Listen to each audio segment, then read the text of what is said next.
빠른 시기에 내가 대학 가서는 이런 목표를 위해서 공부를 해보겠다라는 진로 목표를 가지고 고등학교 2, 3학년 동안 내가 가고자 하는 대학에 애정을 표하는, 즉 교과적으로 더 열심히 공부해야 될 과목들이 정해지게 되는 거고, 비교과적으로 동아리 활동, 봉사활동, 독서활동, 많은 기타 활동 등이 자기의 목표에 맞게 정해지는 상황이라고 우리가 얘기를 하기 때문에 진로 교육이 굉장히 중요하고 여러분들의 목표를 빨리 정하는 게 중요하다라고 얘기를 하게 되는 것입니다. 그런데 학부모님이나 학생들 입장에서 아니 입학사정관제 얘기 들어보니까 뭐 스펙도 만들어야 되지 뭐 해야 되지 참 해야 될 게 많은 제도 아니냐라고 오해를 하시는 분들이 굉장히 많이 있습니다. 이것저것 많이 해야 된다고 생각을 하시는 거죠. 그러나 그런 제도가 아닙니다. 입학사정관 제도의 진로 연관성이라는 것은 목표를 정하게 되면 해야 될 것들이 학교 안에서 몇 가지가 없기 때문에 뚜렷하게 정해지는 겁니다. 다만 해야 될 게 많아 보이는 이유는 목표가 뚜렷하지 않기 때문이죠. 우리 아이가 지금 우리 학생이 고등학교 2학년 학생인데 아니 지금 뚜렷한 목표가 없어요. 근데 입학사정관제를 한다고 그러잖아요. 그러면 어떻게 되겠습니까? 누가 옆에서 독서 논술 공부를 하고 있으면 나도 저걸 해야 되나 불안해지기 시작합니다. 나는 지금 어찌할 바를 모르고 있는데 어떤 애가 저기 집짓기 봉사활동을 하고 있습니다. 그럼 나도 저런 걸 해야 되나 하고 불안해지는 거죠. 그런데 내 꿈이 경제학과라면 어떻게 되겠습니까? 해야 되는 활동이 정해지는 거죠. 학생부에서 다 열심히 하려고 노력을 해야 되겠지만 수학과 사회 과목을 열심히 공부하고 경제를 적극적으로 선택하며 경제탐험대라는 동아리에서 우리 봉사활동을 우리 조선가정 대상의 초등학생 동생들을 자원봉사를 하게 되고 우리 청소년 추천도서 중에 경영경제 관련된 책들을 열심히 읽어놓으면 원래 그쪽이 목표이기 때문에 나는 자연스럽게 그런 목표에 맞는 활동들을 하게 되는 것입니다. 이런 경제학과에 대한 목표가 아니라 영문과에 대한 목표를 갖고 있다면 그 아이는 또 이 아이의 활동과는 다르게 나만의 방식이 내가 해야 될 일들이 정해져 버리는 거죠. 그래서 우리 부모님들은 진로교육이 이 입학사정관 제도나 이 새로운 대입제도 변화에서 가장 핵심이 된다는 것을 여러분들이 정확하게 이해를 하시는 게 중요합니다. 또 큰 변화 중에 하나가 우리 그동안 대학들은 학부제 선발을 지난 10년간 해왔었습니다.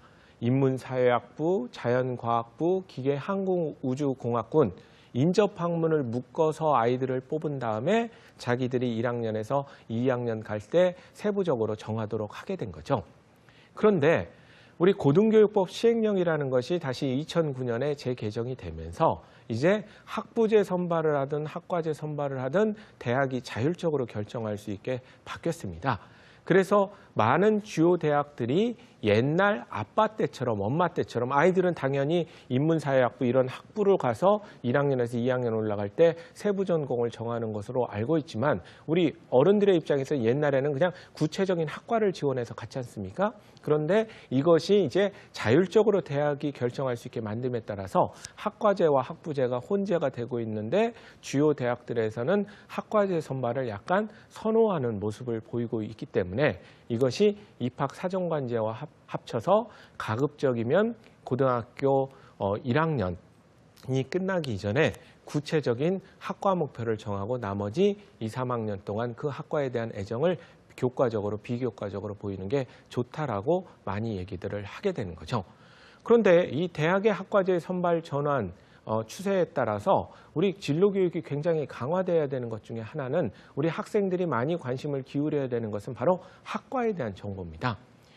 학생들도 많은 피해자입니다. 왜 피해자냐면 초등학교 1학년 때부터 공부 열심히 해서 명문대학 가라 이런 얘기는 굉장히 많이 들었지만 대체 무슨 학과를 가면 내가 행복할 수가 있고 그 학과를 나오면 어떤 길이 있는가에 대해서는 우리는 많이 배워본 적이 없습니다. 어이없게도 지금 많은 고3 교실 가보면요. 어느 정도 우리 학과에 대한 수준이냐면 무기재료공학과 가면 무기 만드는 데인 줄 아는 애들이 굉장히 많이 있습니다. 우리는 한 번도 그런 걸 배워본 적이 없기 때문이죠. 사실 무기재료공학과라는 것은 화학에서 탄소가 들어갔느냐 안 들어갔느냐에 따라 유기물과 무기물로 나눌 때 무기물을 연구하는 것이 무기재료공학과인데 우리는 그거에 대해서 배워본 적이 없습니다.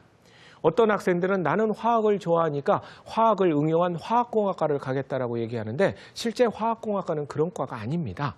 우리 울산에 있는 정유소와 같은 큰 플랜트 산업에서 공정 수율을 높이는 것을 기계적으로 물리적으로 연구하는 곳이기 때문에 막상 화학공학과에 가보면 기계과나 물리과에 가깝다는 느낌들을 많이 받게 되는 거죠. 그러나 우리는 그런 교육을 받지 못했기 때문에 아이들이 적극적으로 학생들이 그런 정보를 얻으려고 노력하지 않았기 때문에 그냥 화학을 응용한 학과가 화학공학이겠거니 이런 생각들을 많이 합니다. 우리 대학에서는 우리 학생들이 그런 학과에 대한 정보가 없다라는 걸 잘 알고 있기 때문에 툭하면 이름을 바꾸려고 많은 노력들을 합니다. 이름을 바꿔서 그냥 점수만 높게 유지하는 게 자기들 대학 입장에서는 좋다라고 많이 판단을 하게 되는 거죠. 그래서 우리 학과가 조금 인기가 떨어질 것 같으면 그냥 이름을 새롭게 바꾸는 작업들을 우리 대학들은 많이 합니다. 공식처럼 되어 있어요. 우리 학과가 조금 점수가 떨어질 것 같으면 안 쓰던 다른 이름으로 바꿔라. 앞에는 가급적 한문으로 신자를 넣어주는 게 좋다. 글로벌하게 보이려면 뒤에 시스템자를 붙여주면 좋다. 이런 식입니다. 예를 들면 재료공학과가 인기가 좀 주춤하면 소재공학과로 바꾸면 되는 거고 앞에 신자를 넣으면 신소재공학과가 되는 거고 뒤에다 시스템자를 붙이면 신소재 시스템공학과가 되는 거죠. 재료과나 신소재 시스템공학과나 교과서 똑같고 교수님 똑같고 커리큘럼 똑같고 지향점 같음에도 불구하고 우리는 이름만 보고 지원을 하기 때문에 이런 이름이 자꾸 바뀌는 현상들을 보여주게 됩니다.